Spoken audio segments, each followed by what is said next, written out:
Hello and welcome here from Limbic Entertainment with another video about Corsair Cove, our new game. I'm Chris, the communications manager, and here is Lionel, our creative director. Hello. In his daily outfit, of course. Yes, of and course. yeah, today we show you more about our two other islands, because you saw so much about Skull Rock, and this time it's about our two islands, Devil's Basin and Ship Graveyard. And he's already spoiling the things here. Oh no.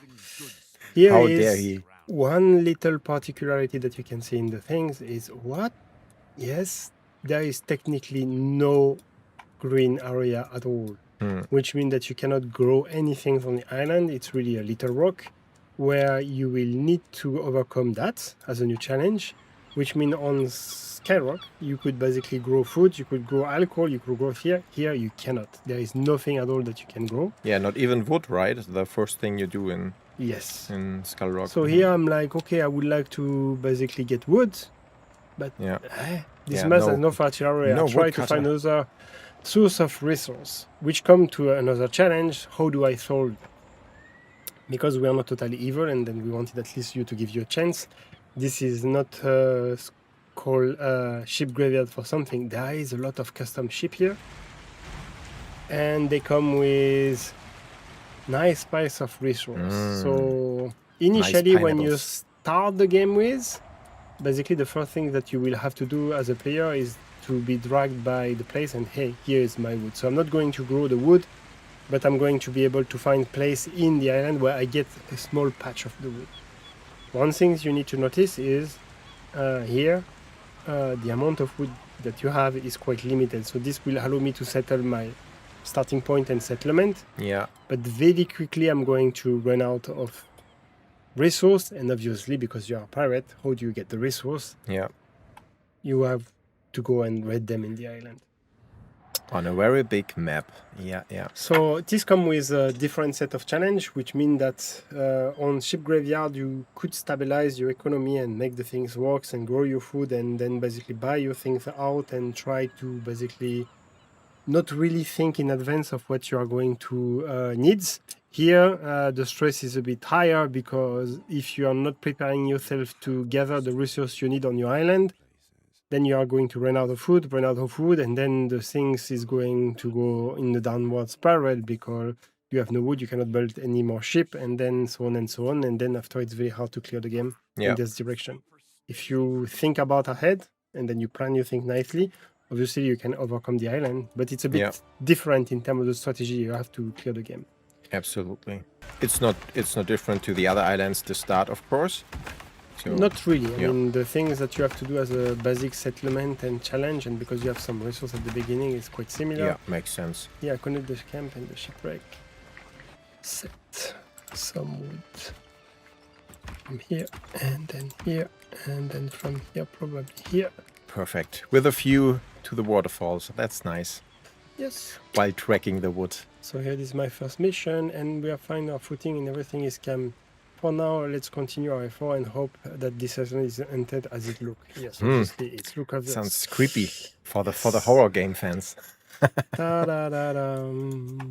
Nice. So maybe we can now show how the island looks if you are in the end game and you build everywhere on the island. Perfect. So here we go. This is a bit different. Now we have that's a lot of buildings. Yes, a lot of pirates. A lot of pirates, a lot of things. So basically we have now 6 captains with a ship. And I mean, basically that the intention was to show you what's a late island look like. Yeah, and of course what you can see here is what was really surprising for me the first time when I saw that you can really build everywhere on that island, even on these like towers that were left on that island, whatever it is with these towers. But you can really build everywhere. I mean, what I'm amazed usually is you look at all the little detail and love that is put on all the little wreck and all the little things that you can see, and all the life that the team put in this game. Oh, we even have an epic battle here at one corner, right? An epic battle between a kraken and a whale. There it is. This was an epic battle. Yeah, it looks like an epic battle that ended wrong for everybody.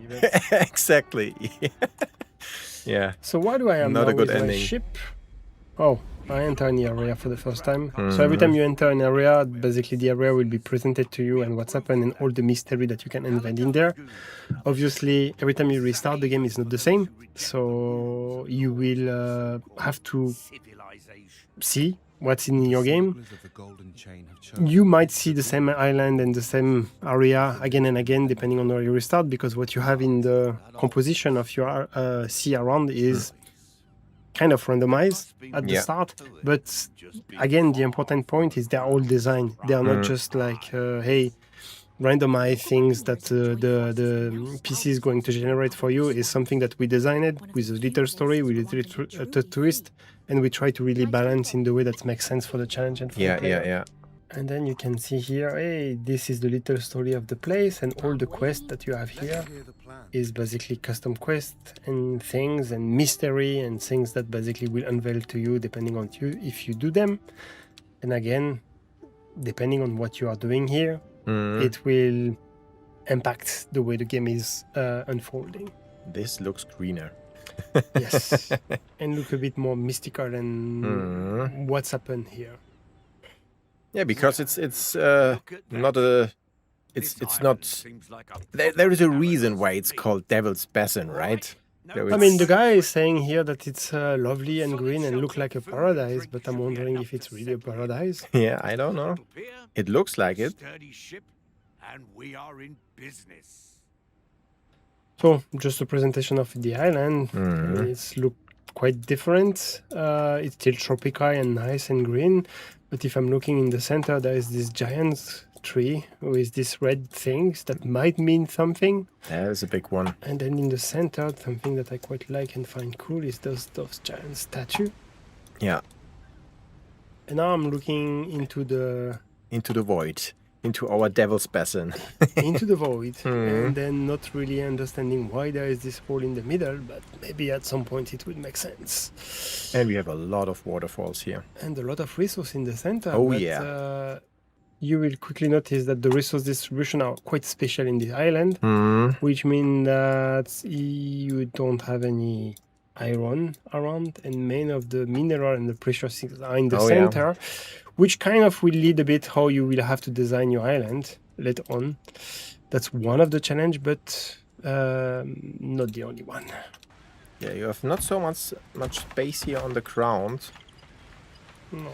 Even less like on Skullrock, I have the feeling. It's more cliffs everywhere.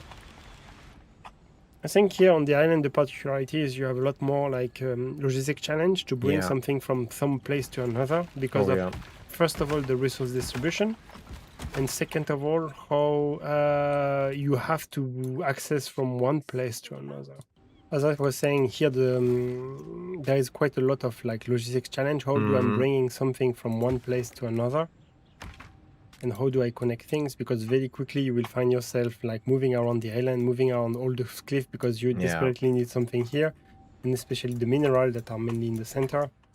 And that's come with an additional set of challenge because late game, the processing of those minerals will require things that are outside the island.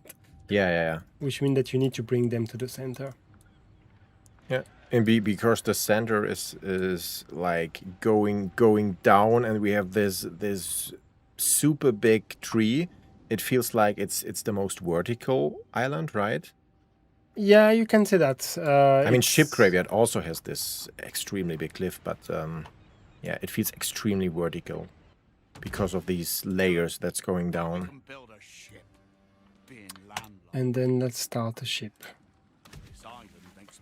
And now again, what you can see is that the story and the things is unfolded differently because again here you have a little twist and then something that will happen. So if you play the two other island and you come here, then you will have a little twist that make it again, I'm not playing the same things again and again. It's not procedurally generated, it's designed in the way that you can have like this kind of little discovery every time. Yeah. This is something is watching us. What it is? Oh no. Oh no. Oh. Someone nailed something at the door.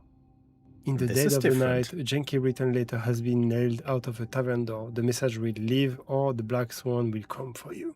The paper is signed in red symbol. What? Ooh. Ooh. Plus, I knew someone is watching us. Always trust my guts.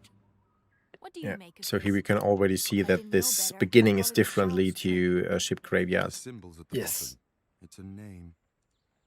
I don't know how Kenja can read the Chinese, but... I don't care if Davy Jones himself And Rambouillet, as always, he's not scared of everyone. Very happy to be here. And then let's build a nice island and so on and so on.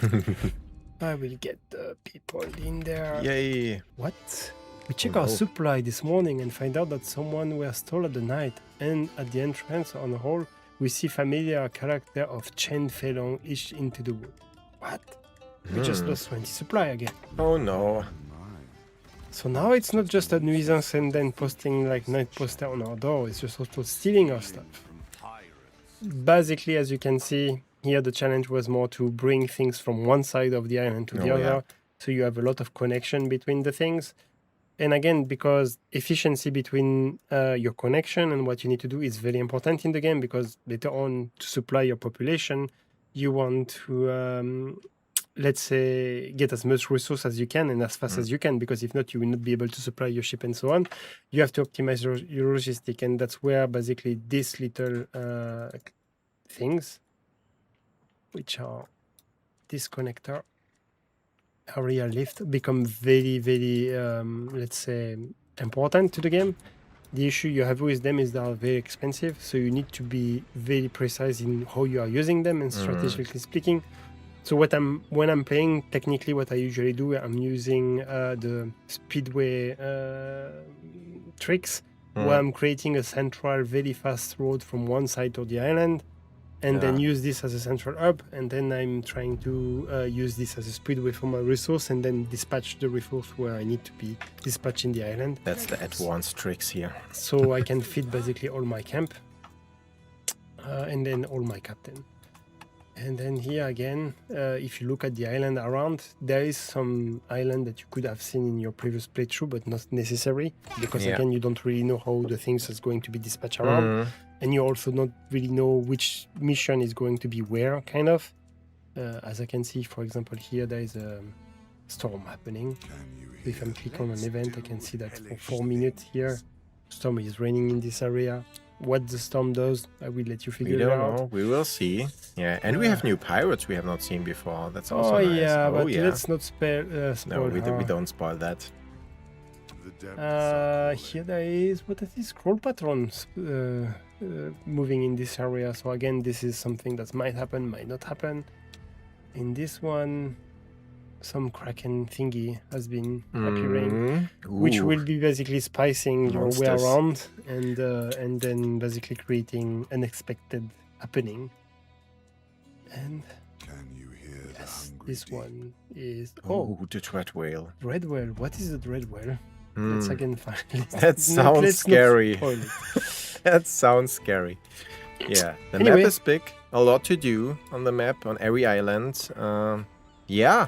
So I guess that's it. So now you saw our other islands. Of course, we did not spoil a lot because you should play it for yourself and see all the mysteries and all the secrets of the different islands. And yeah, I think you have a much gameplay here, a lot of hours if you want to play every island, right?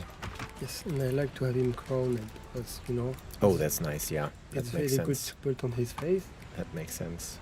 Because again... Ooh. The admiral thing, the name says our shore, laden with a plague-ridden cup. We must act before the sickness spread. Okay. Minus 50. This is not nice. No, this is not nice. But then what will happen? Let's see. Good that we have a lot of cohesion here in the end game.